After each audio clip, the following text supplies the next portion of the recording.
no mínimo, eu acredito que foi mais, não parei para contar, mas eu falei com meu filho e a gente concordou que era no mínimo, provavelmente mais, no mínimo em 12 igrejas, ao longo desses dias. Estive em uma igreja que foi construída há mais de 1000 anos, estive em outra tão grandiosa que sua construção durou do início ao fim mais de 600 anos. Estive em outra onde estavam os túmulos de reis, muitos reis. Estive em outras igrejas onde haviam mausoléus, é como se fosse uma urna funerária gigante, enorme, em prata maciça e ouro maciço, onde estavam os restos mortais de alguém, que a igreja acredita ser parte da Bíblia ou santo. Estive em igreja que o nível de grandeza, de detalhe e perfeição era tão surpreendente que impactava, que hipnotizava, que paralisava. Tamanha beleza, perfeição. Estive em igrejas onde reis foram coroados, estive em igrejas com esculturas gigantescas que para a época da construção são quase humanamente impossíveis de existir. Estive em igrejas que são patrimônio histórico tombado, tamanha a grandeza e beleza. E quando eu entrava nessas igrejas, eu me sentava ali e eu observava tudo, tentando entender o propósito de cada coisa, qual era a mensagem, qual era o objetivo, qual era o rito. Tentando pensar nas pessoas que levantaram aqueles lugares, o que elas pensavam, o que elas sentiam, qual que era o propósito de tudo aquilo. Porque a igreja de Jesus está vinculada a essa história. Até que em uma dessas visitas, só de lembrar minha garganta, em uma dessas visitas nós entramos em uma igreja onde estava prestes a começar uma missa. Sentado ali, no banco, eu comecei a observar as pessoas ali naquele lugar. Um homem de joelhos, com terço na mão, visivelmente emocionado, cheio de temor. Os padres, os bispos, os outros que eu não sei nomear, mas que usavam batinas e roupas, que revelavam que eles estavam a serviço daquela igreja, começaram a chegar naquele lugar.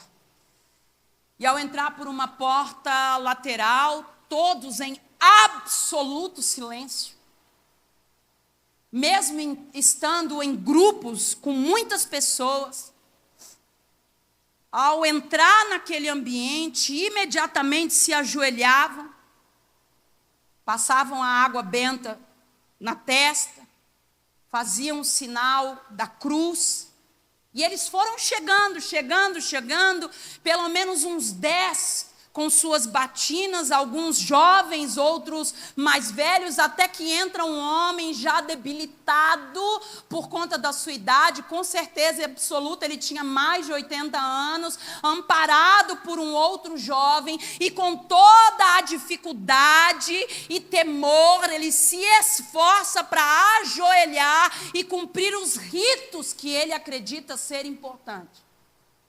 E pode ser que ouvindo tudo isso, ouvindo essa narrativa, você já tenha pensado em muitas coisas. Idólatras, coitados, perdidos, religiosos, tolos. Mas naquele momento, irmãos, sentada ali naquele banco, olhando para aquelas pessoas, eu senti uma compaixão tão profunda. Eu comecei a chorar,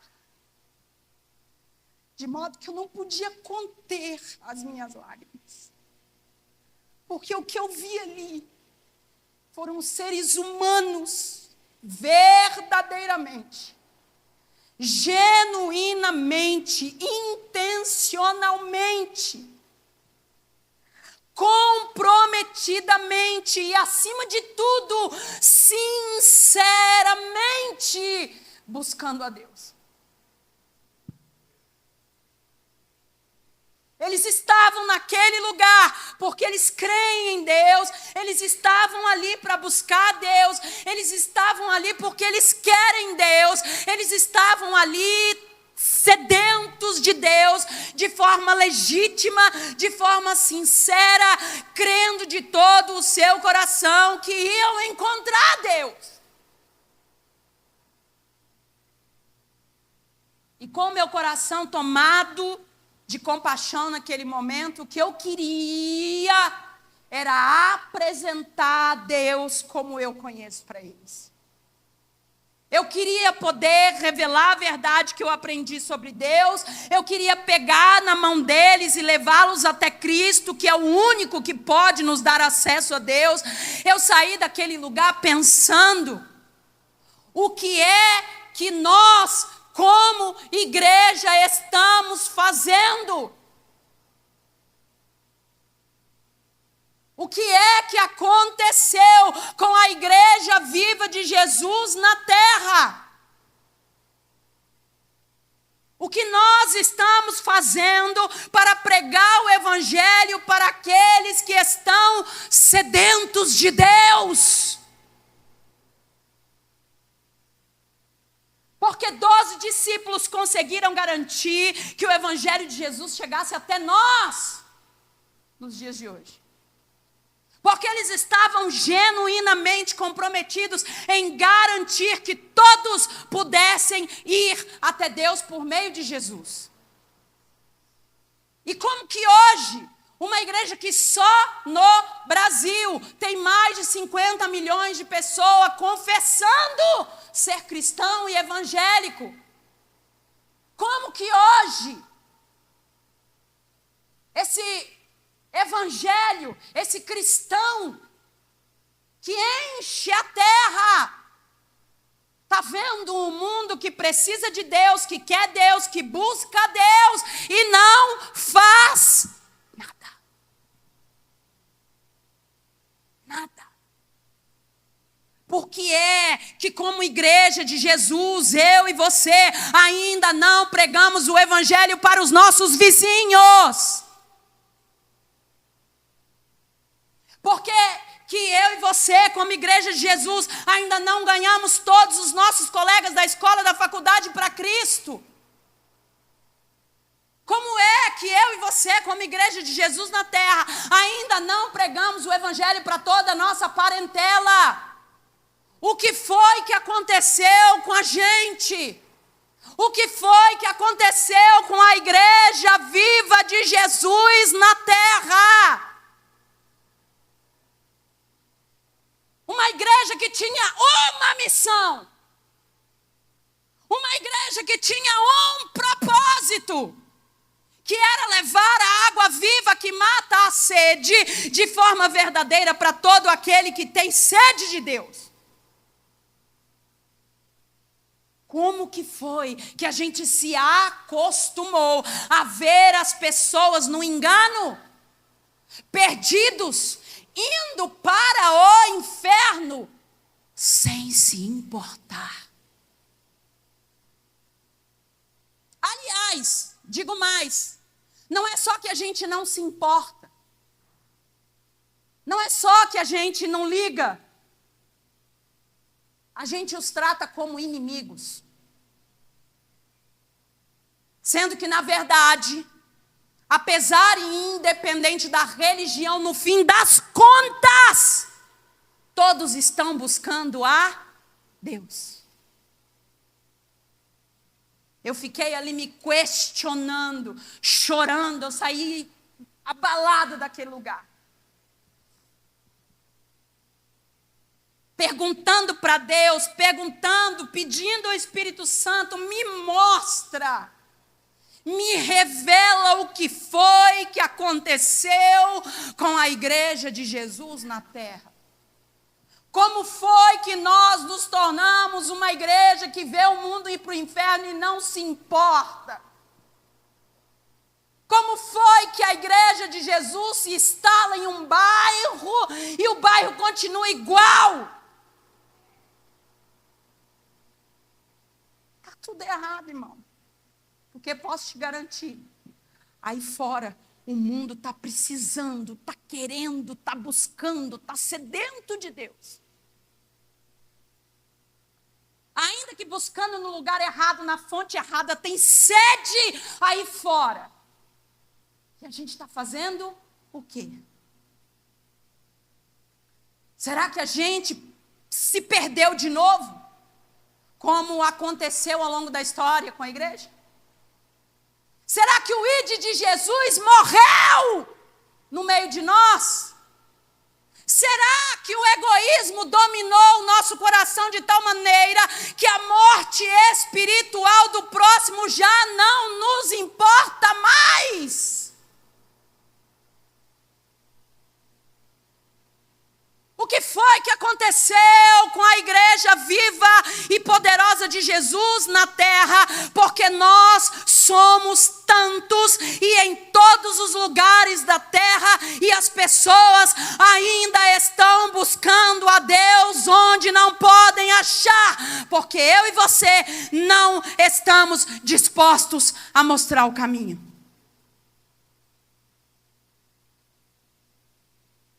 Nesse momento, o Espírito Santo me deu uma resposta dolorosa, dura. Porque no pastoreio, a gente sente que tudo que acontece na igreja é responsabilidade nossa. Se você não sabe a palavra, dentro de mim eu penso, eu que estou falhando. Sou eu que estou errado. Então, se Deus fala o problema da minha igreja, eu, no meu lugar de pastoreio, eu falo, bom, se o problema da igreja é esse, a falha é de quem? É minha. Então me dói, diante de uma situação como essa, me dói ouvir o Espírito Santo me dizendo aquilo que ele me disse. Ele me respondeu. O que aconteceu com a igreja? E o Espírito Santo falou ao meu coração, isso está acontecendo com a igreja, porque a maioria dos que estão na igreja não são convertidos.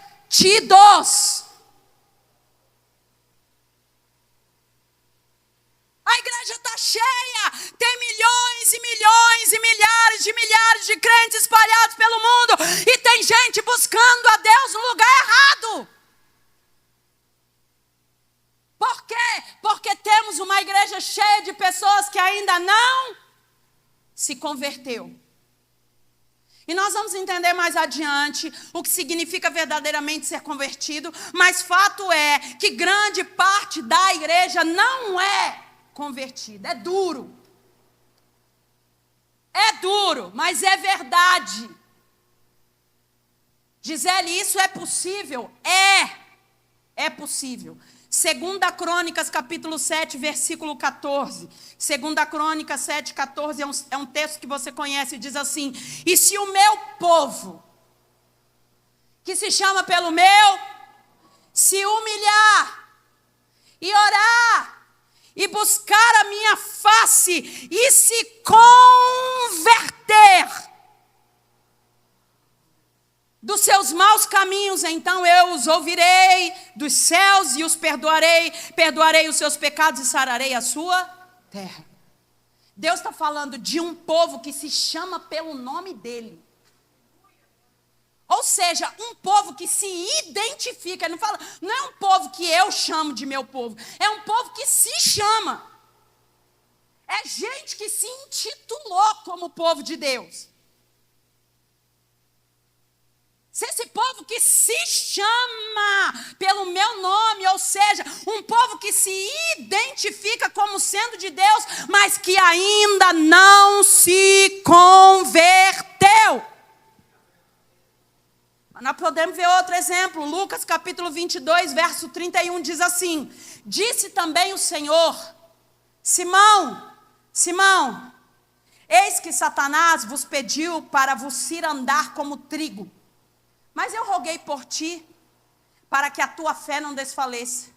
E tu, quando te converteres, confirma teus irmãos.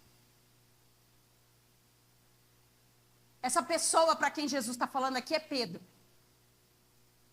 O mesmo Pedro que viveu a pesca maravilhosa, o mesmo Pedro que viu todos os milagres que Jesus fez, o mesmo Pedro que subiu e viu a manifestação ali de Jesus, Elias, Moisés, etc. E tal. O Pedro que andou sobre as águas. O Pedro que já estava andando com Jesus há 3 anos, dia após dia. Jesus olha para ele e diz: Pedro, quando você se converter, porque você ainda não está convertido. É possível se achar como igreja, se enxergar como igreja, se intitular como igreja, viver na igreja, ser membro da igreja, servir a igreja, viver a vida toda na igreja, nascer na igreja, morrer na igreja, sem se converter. É possível. É possível.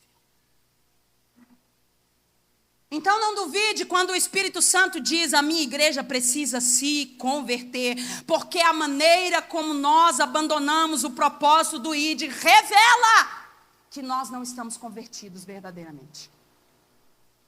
Eu sei que você foi ensinado e acredita que aceitar Jesus e frequentar os cultos faz de você um convertido, mas isso não é verdade e nós podemos ver isso com clareza em Pedro.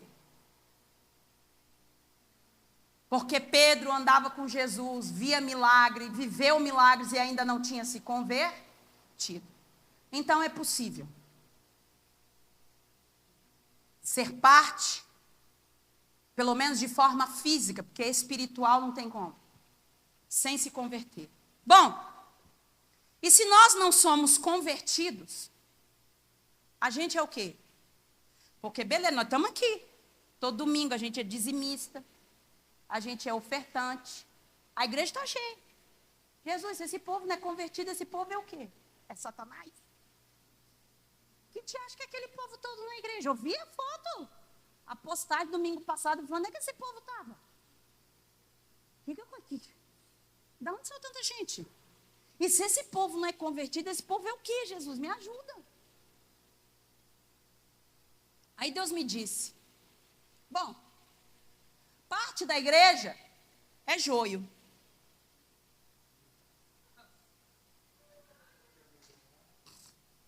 É joio.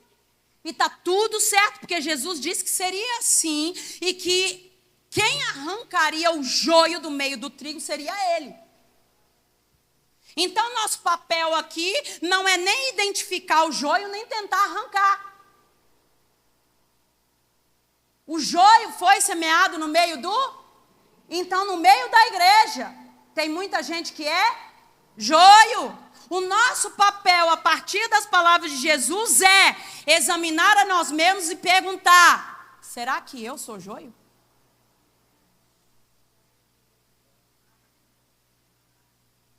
Porque o joio é muito parecido com o trigo. É quase igual, irmão, não dá nem para notar. É por isso que Jesus vai arrancar, porque se eu fosse tentar arrancar o joio, é capaz que eu arrancava o trigo e deixava o joio. É parecido, irmão. Tem cara de crente, voz de crente, jeito de crente. Mas é joio. Parte da igreja é... Mas tem outra parte da igreja de Jesus, que ainda não é está aqui, hoje, frequenta, vem, não é joio, mas também não se converteu. Que parte é essa? É a parte do convencido. Ele não é convertido, ele é convencido. Então nós temos uma parte da igreja que é o quê? Joio. E nós temos uma outra parte que é o quê? Convencido. Muitos de nós aqui hoje é parte desse grupo de pessoas que foi convencido. Quem são os convencidos? São as pessoas que só estão aqui porque outra pessoa se esforçou para te convencer a estar aqui. E nós vemos isso acontecer na Bíblia. Não é errado convencer e nem tampouco ser convencido. A questão é que ser convencido é o primeiro passo para ser convertido. Porém, muitos de nós não saem desse lugar. Não sai desse lugar. Vive uma vida na igreja nesse lugar de convencido. E apesar de estar aqui hoje, só está porque foi convencido por alguém a estar aqui. Alguém que te disse, você precisa ir na minha igreja, você precisa frequentar uma igreja, você precisa ver o que acontece na igreja, você precisa ir comigo na igreja, você vai ver como é bom ir para a igreja, e hoje você só está aqui porque você foi convencido por alguém. E nós temos relatos na Bíblia de gente que foi até Jesus só porque foi com. Vou ler 2. João capítulo 1, verso 40, diz assim, Evangelho de João. André, o irmão de Simão Pedro, era um dos 2 que tinham ouvido o testemunho de João e seguido Jesus. Ele encontrou primeiro o seu próprio irmão Simão Pedro, a quem disse, achamos o Messias, que quer dizer Cristo, e o levou a Jesus. Jesus olhou para ele e disse, você é Simão, filho de João, mas agora será chamado Cefas. Pedro vai até Jesus pela primeira vez convencido por André. Pedro, achei o Messias, você vai comigo.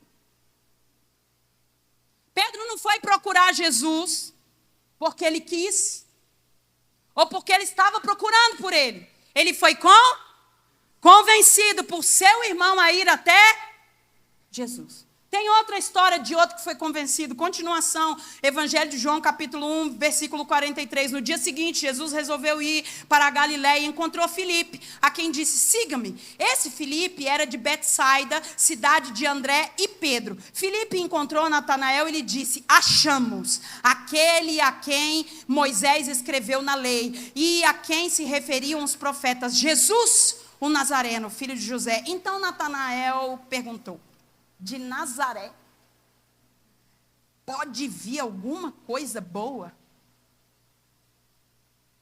E o Filipe respondeu, cara, vamos lá ver. Vamos lá para você ver.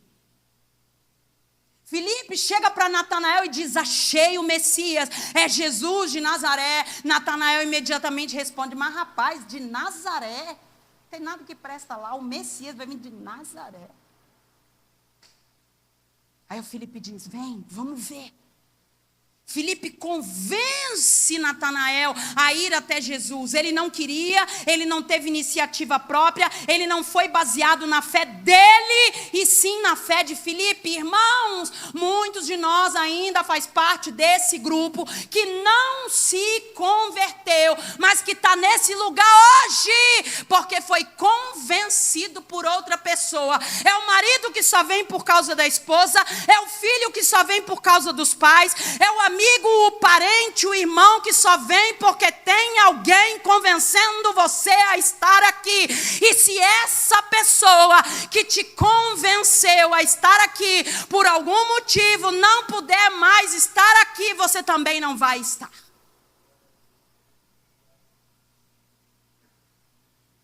Vocês estão tão quietinhos, eu estou preocupada. Alguém já orando, falando, meu Deus do céu, manda essa mulher viajar de novo. Estava tão bom sem ela. Né? Eu vinha com a minha amiga, mas ela parou de vir e eu parei. Eu vinha com meu marido, mas ele parou de vir e eu Eu vinha com meus pais, mas eles pararam de vir e eu vinha, mas aí o pastor foi mudado, parou de vir, tirou férias. E aí eu parei. Você nunca se converteu. Porque você sempre foi parte do grupo dos convencidos, mas hoje o próprio Cristo chama você, chama a mim, convertei-vos. É tempo de se arrepender e se converter e entregar-se a Cristo verdadeiramente e se tornar a igreja de Cristo na terra, cheia do poder de Deus para cumprir o ide do Senhor. Mas tem outro grupo, Jesus me falou. É parte da igreja também. Na igreja tem. Aí tem outro grupo, que também não é convertido, mas está na igreja. Esse daí é o grupo dos adeptos. Eles são adeptos. Aqueles que aderiram à igreja. Aqueles que estão na igreja por adesão. Adepto é aquele que gosta de Jesus. Então o discurso dele é: eu vou para a igreja porque eu gosto. Eu vou para a igreja porque me faz bem. Eu vou para a igreja porque eu acredito. Eu vou para a igreja porque eu me dou bem com as pessoas lá.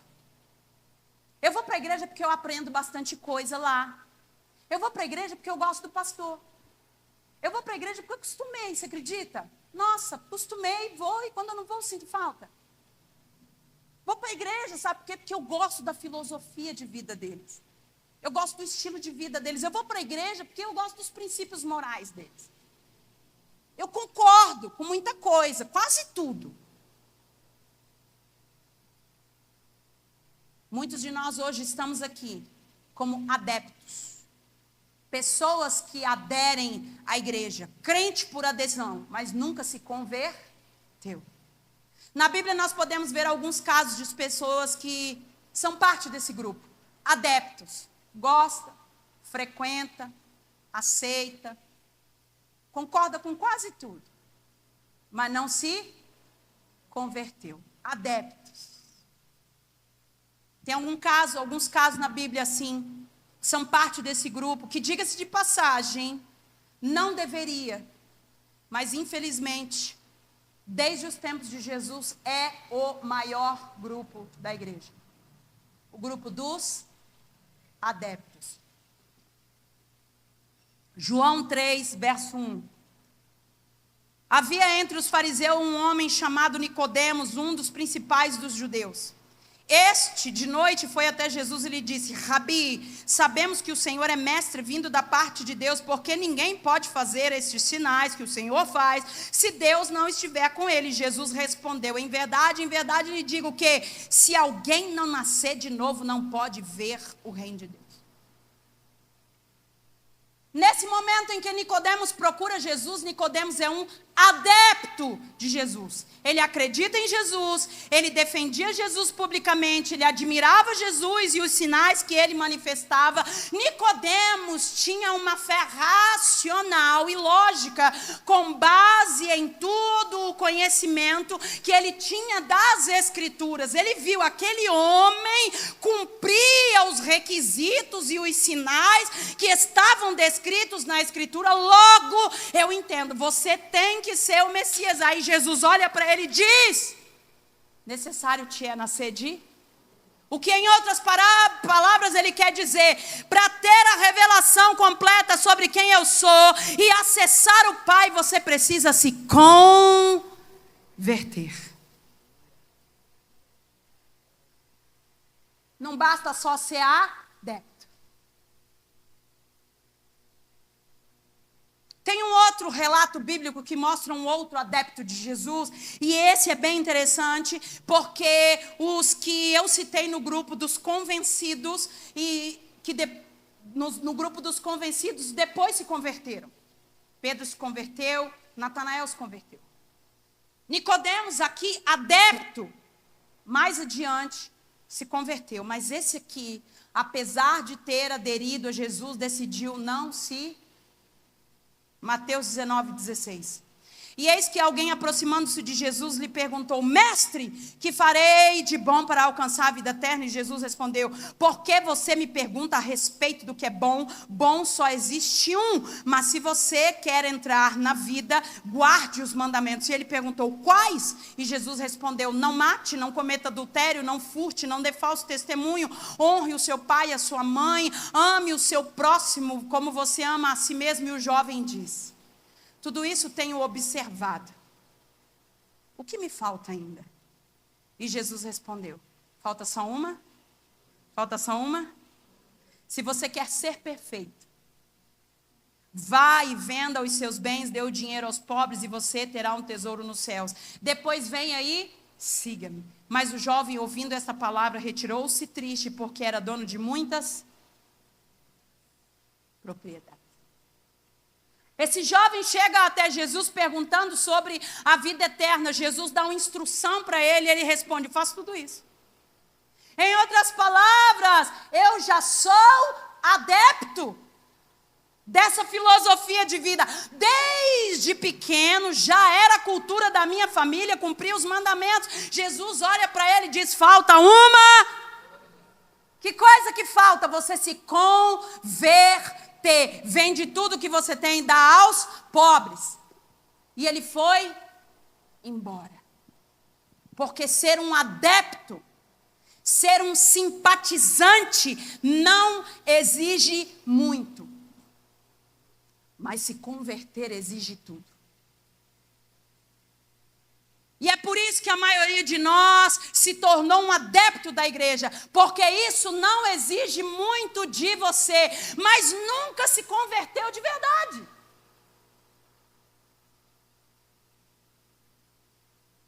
Adepto.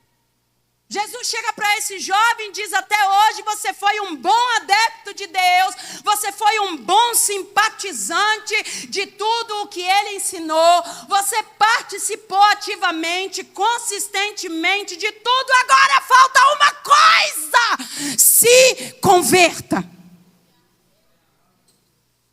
É o caso das multidões, seguiam Jesus, adeptos da palavra que ele pregava, simpatizantes do ministério de Jesus. Eles gostavam das palavras de Jesus, eles amavam os milagres de Jesus, eles se sentiam bem ao lado de Jesus. Mas um dia Jesus deu uma palavra dura de confronto que revelava que eles ainda não eram convertidos e que precisavam tomar uma decisão. A grande maioria virou as costas e foi. Pode ser que até hoje você esteve na igreja por adesão. Você gosta, você se sente bem, você acredita. Você até pratica parcialmente aquilo que você aprende, desde que isso não se oponha à sua vontade e aos seus desejos. Mas verdadeiramente, efetivamente, você nunca se converteu. E no momento em que essa adesão não fizer mais sentido para você, o momento em que essa adesão não atender mais os seus interesses, você faz exatamente o que o jovem rico fez: vira as costas e vai embora.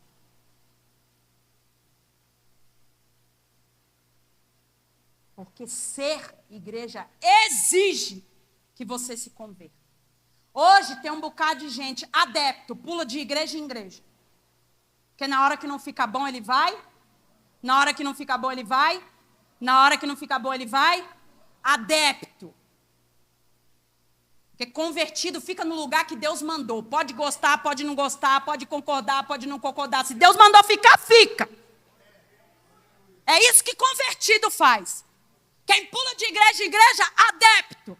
Aí eu fui porque eu gostei. Mas aí eu parei de gostar e fui para adepto.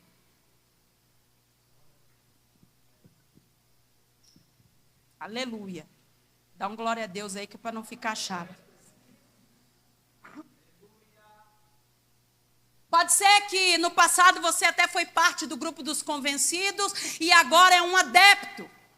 Você não depende mais da insistência de alguém para estar aqui, mas Jesus não morreu na cruz para levantar uma igreja de simpatizantes do Evangelho. Ele se entregou como sacrifício, ele sofreu como um cordeiro indo ao matadouro em nosso lugar, para que eu e você nos convertêssemos verdadeiramente, genuinamente e profundamente a Deus. Ele não morreu na cruz para que você estivesse aqui como um convencido. Ele não morreu na cruz para que você estivesse aqui como um simpatizante, um adepto. Ele morreu na cruz para que você e eu vivêssemos e nos convertêssemos completamente a Deus.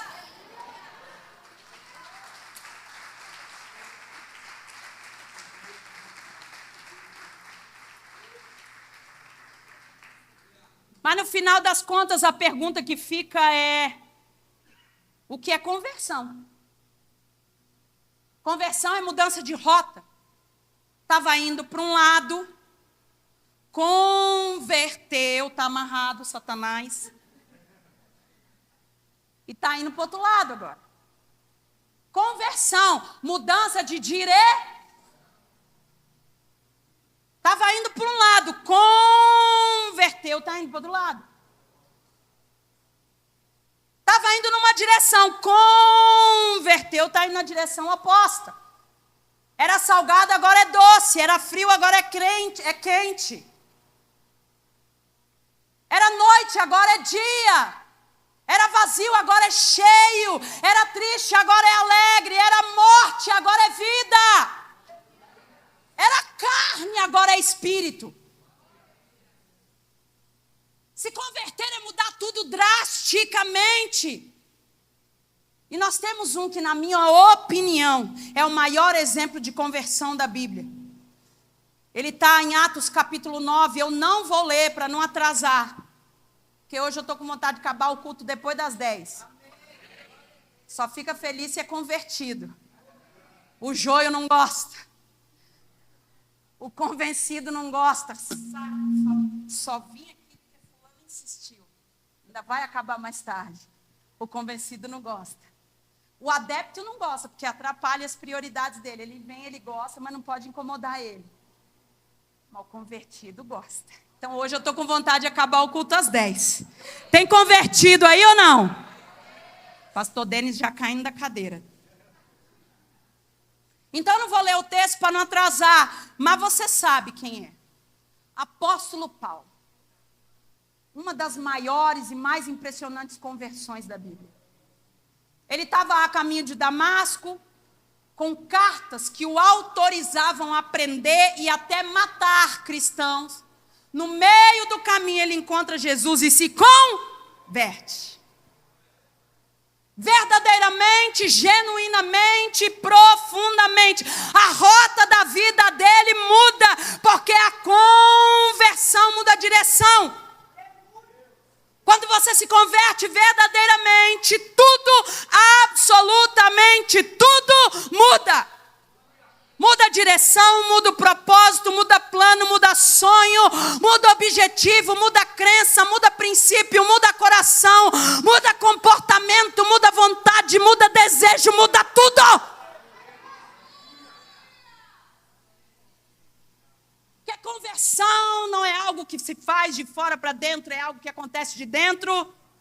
Eis que tudo se fez. Paulo escreve em Efésios 4, 25, quem mentia agora fala a verdade, converte. Aquele que furtava agora trabalha e reparte com o necessitado, converte. Aquele que falava palavras torpes agora fala palavras que edificam, converte. Nessa noite o Senhor está chamando a sua igreja, convertei-vos. Chega de ser superficial, chega de estar em águas rasas, chega de ser frequentador, chega de ser simpatizante, chega de ser convencido, chega de ser adepto. É tempo da minha igreja se converter e mudar de rota. É para mudar de direção, é mudar de vontade, é mudar de desejo, é mudar os planos, os interesses. Esse negócio de ser crente no domingo e mundano na segunda não é o propósito de Deus para a sua vida.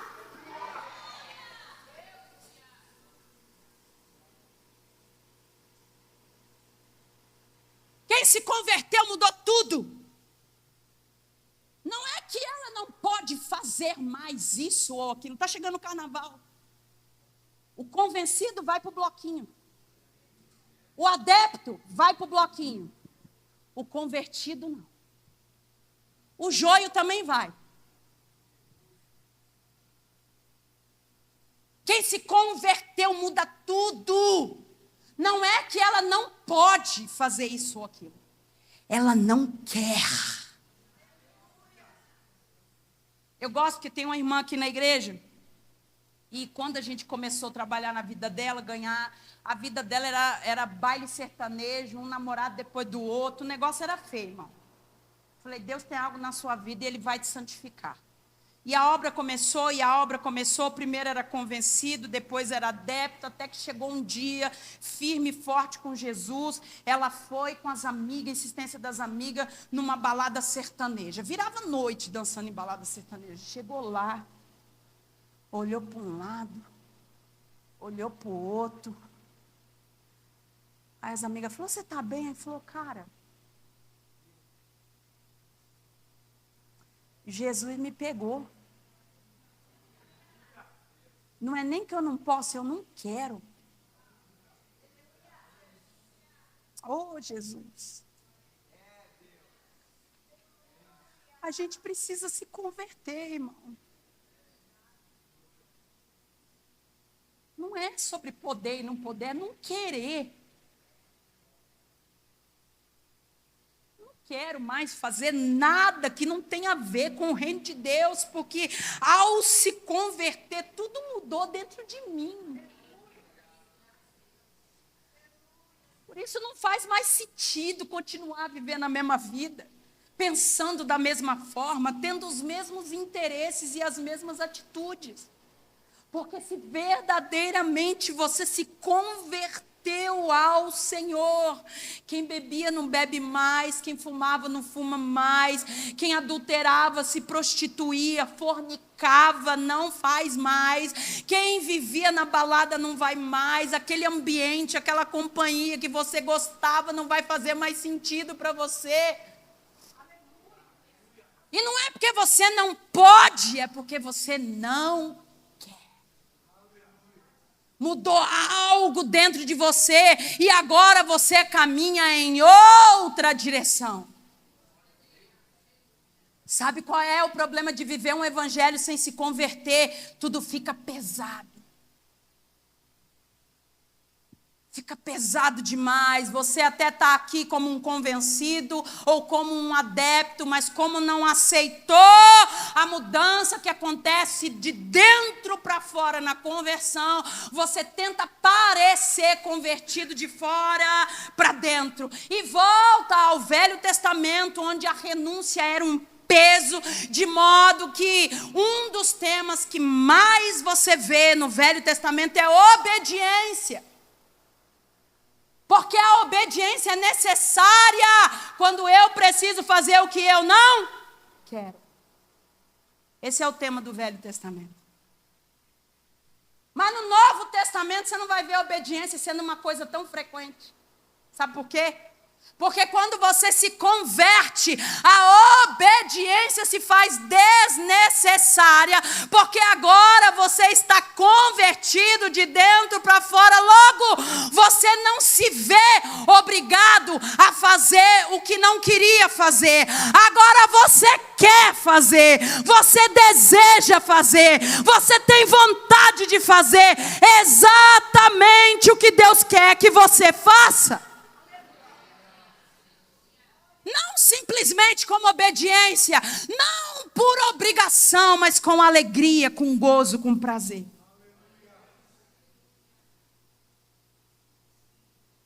Hoje é noite de se arrepender. É noite de se converter verdadeiramente, completamente, genuinamente, plenamente a Deus por inteiro, em todas as áreas da sua vida. Deixa o Espírito Santo te mudar de dentro para fora. Deixa Cristo mudar a rota, a direção da sua vida, como fez com Paulo. A pergunta que fica agora é: como que eu vivo essa conversão? Aleluia. Pontuamos que a conversão é mudar de rota, mudar de direção de vida. E isso só é possível se houver uma renúncia, porque para começar a andar em um novo caminho, antes você precisa desistir, abandonar, renunciar o caminho anterior.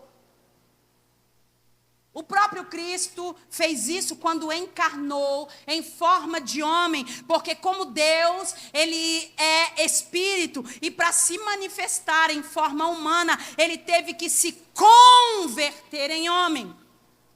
E conversão exige renúncia. Filipenses 2:5 diz assim: tenham entre vocês o mesmo modo de pensar de Cristo Jesus, que, mesmo existindo na forma de Deus, não se considerou, não usurpou ser igual a Deus, algo que deveria ser retido a qualquer custo. Pelo contrário, ele se esvaziou, assumindo a forma de servo, tornando-se semelhante aos seres humanos e reconhecido em figura humana. Ele se humilhou, tornou-se obediente até a morte e morte de cruz. Por isso também Deus o exaltou sobremaneira e lhe deu o nome que está acima de todo nome, para que ao nome de Jesus se dobre todo joelho nos céus e na terra e debaixo da terra, e toda língua confesse que Jesus Cristo é o Senhor, para a glória de Deus Pai. Para se converter em homem, Jesus se esvaziou. Ele abriu mão da sua glória. Paulo foi esvaziado ao se converter. Filipenses capítulo 3, verso 7. Mas o que para mim era lucro, isso considerei perda por causa de Cristo. Na verdade, considero tudo como perda por causa da sublimidade do conhecimento de Cristo Jesus, meu Senhor. Por causa dele perdi todas as coisas e as considero como lixo para ganhar a Cristo. Ser achado nele, não tendo justiça própria, que procede da lei, mas aquela que é mediante a fé em Cristo. A justiça que procede de Deus baseado na fé.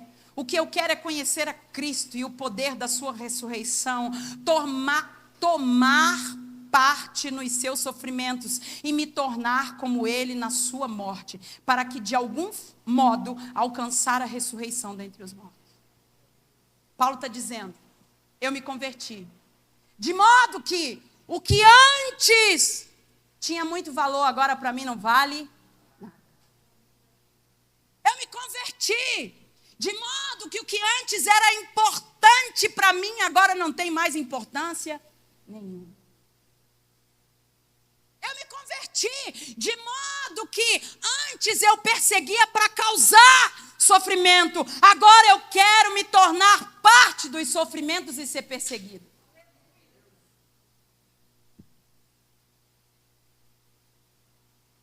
Jesus está chamando a sua igreja para se arrepender, renunciar, se esvaziar de tudo para verdadeiramente se converter completamente a Deus. Não dá mais para cochear entre dois pensamentos, não dá mais para frequentar culto e amar o mundo, não dá mais para viver como se fosse possível que a luz e as trevas pudessem ter comunhão.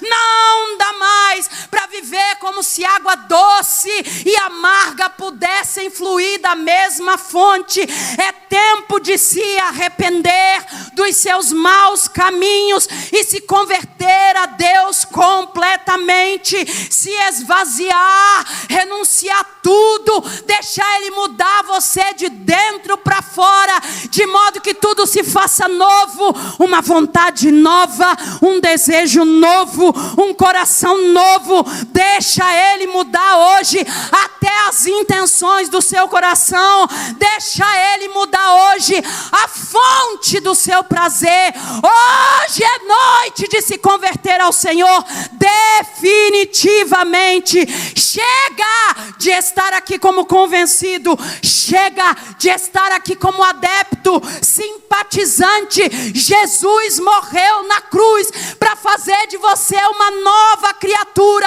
e essa nova criatura é o oposto completo da velha criatura.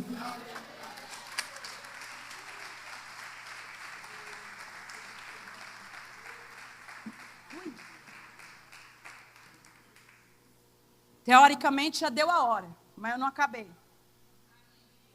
Acaba ou continua?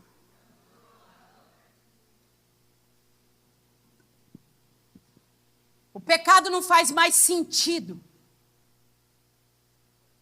porque a promiscuidade se converteu em pureza. O orgulho se converteu em humildade. O egoísmo se converteu em altruísmo, generosidade. A mágoa se converteu em perdão. A crueldade se converteu em misericórdia. Porque toda a criação aguarda com expectativa a manifestação dos filhos de Deus. Chega, irmãos, de ser igreja cheia de gente. Cheia de gente vazia. Gente que nunca se converteu. Gente que nunca abandonou a sua promiscuidade, o seu pecado, o seu estilo de vida. Chega. Nós precisamos voltar a ser a igreja que cumpre a maior missão de um discípulo na terra. Ide! Pregai o evangelho. Porque se essa igreja for uma igreja de gente convertida, ninguém mais nesse bairro vai buscar Deus e não encontrar. Porque se essa igreja for uma igreja de gente convertida, ninguém mais no seu trabalho vai buscar a Deus e não encontrar. Ninguém mais na sua família vai buscar a Deus e não encontrar. Porque a igreja viva, convertida, poderosa de Jesus na terra vai anunciar e revelar Cristo a toda criatura na terra, de modo que ninguém mais vai caminhar para o inferno sem conhecer a verdade, o caminho e a vida. Arrependei-vos, convertei-vos, porque quando eu me esvazio e me converto, eu passo a amar a Deus acima de todas as coisas. Porque quando eu me esvazio e me converto, eu passo a amar o meu próximo como a mim mesmo.